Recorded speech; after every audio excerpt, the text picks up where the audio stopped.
Profesor Dr. Bang Hendri Indraguna, seperti apa nih sebagai pakar hukum melihat permasalahan yang sedang ramai artinya di publik nih, di media sosial terkait pemberitaan putusan Paula Verhoeven sidang cerai. Abang sendiri melihatnya seperti apa dari sisi hukum?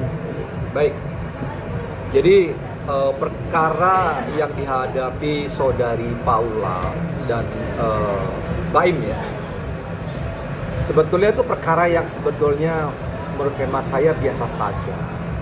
Itu perkara di pengadilan agama, perkara perceraian karena salah satu pihak tidak cocok. Karena tidak cocok, kemungkinan terjadi pertengkaran terus-menerus sehingga salah satu pihak mengajukan permohonan perceraian di pengadilan agama, dan letaknya adalah di Pengadilan Agama Jakarta Selatan. Ya.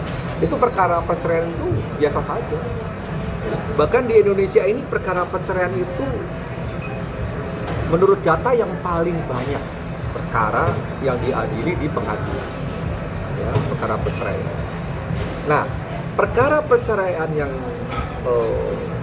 yang dialami Paula ini menjadi besar dan viral itu dikarenakan pertama mereka itu adalah sosok artis yang terkenal, makanya jadi viral.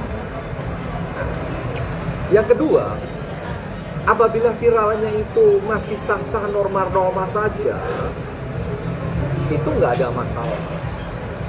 Cuman ini muncul permasalahan, sepengetahuan saya, mulai menjadi tidak sedap dipandang dan didengar, itu sejak Humas Pengadilan Agama Jakarta Selatan berbicara kepada media yang intinya kurang lebih ya, yang saya tanggap nih ya, bahwa putusan itu sudah kabul, jadi permohonan perceraian dikabulkan.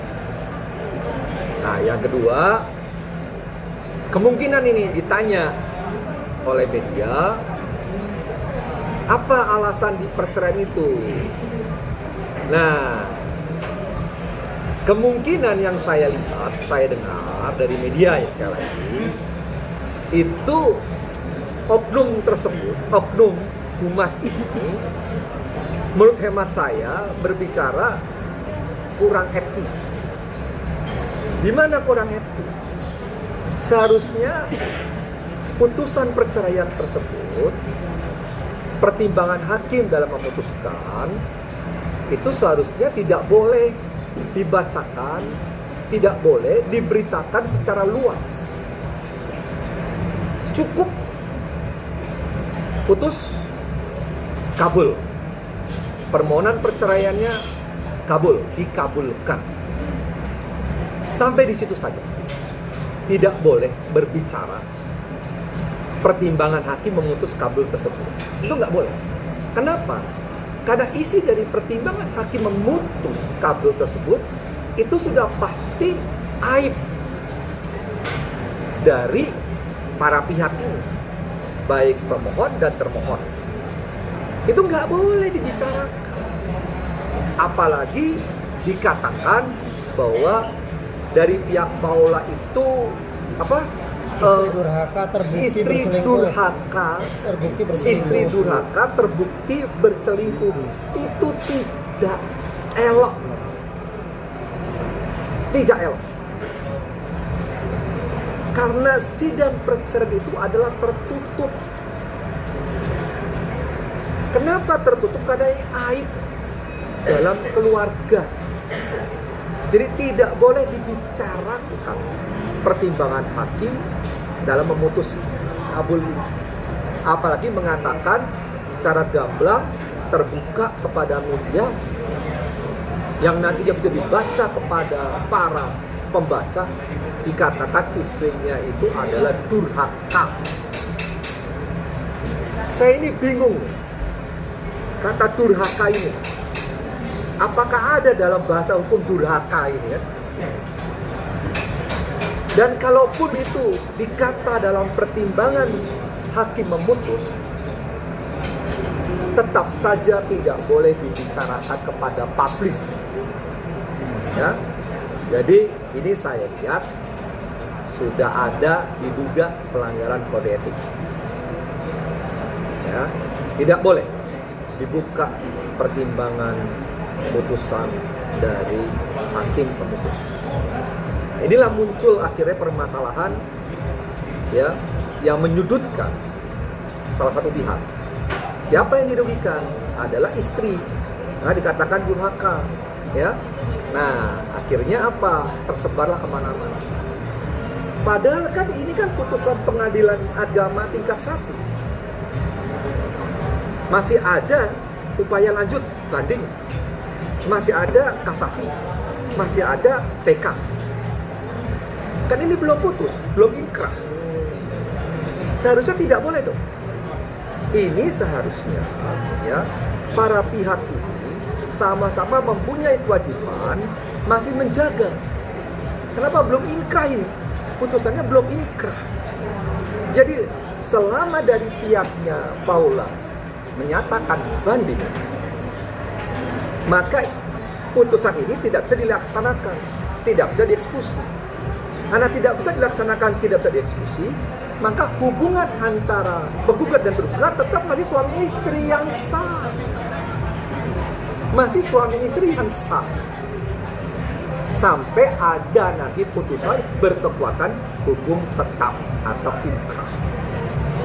Ya, jadi sangat disayangkan sekali oknum Humas Pengadilan Agama Jakarta Selatan membacakan pertimbangan hakim, apalagi menyebut dalam pertimbangan itu adalah istri durhaka atau kemungkinan adanya perselingkuhan. Bagaimana mengatakan perselingkuhan? Apakah ada putusan pidananya? Yang tidak ada. Apakah ada laporan pidananya? Kan tidak ada sepengetahuan saya. Kecuali sudah ada putusan dari pengadilan pidana yang menyatakan bahwa suami istri ini si istri melakukan zina dan diputus di pengadilan, dinyatakan bersalah dan inkrah. Nah, baru di situ putusan tersebut dibawa ke pengadilan agama, dimintakan perceraian dengan alasan adanya perzinahan. Maka majelis hakim memutuskan putus perkawinannya, hubungannya putus karena ada bukti putusan pengadilan pidana menyatakan zina. Kan di sini nggak ada. Nah, kalau nggak ada, gimana dikatakan bisa berzina? Nggak bisa dikatakan berzina. Kita ini orang-orang hukum, kita paham. Ya, jadi sangat disayangkan. Tapi apapun juga yang menjadi pertimbangan, sekali lagi tidak boleh diumbar di depan publik atau di muka umum, apalagi di media massa yang nantinya dibaca masyarakat di seluruh Indonesia.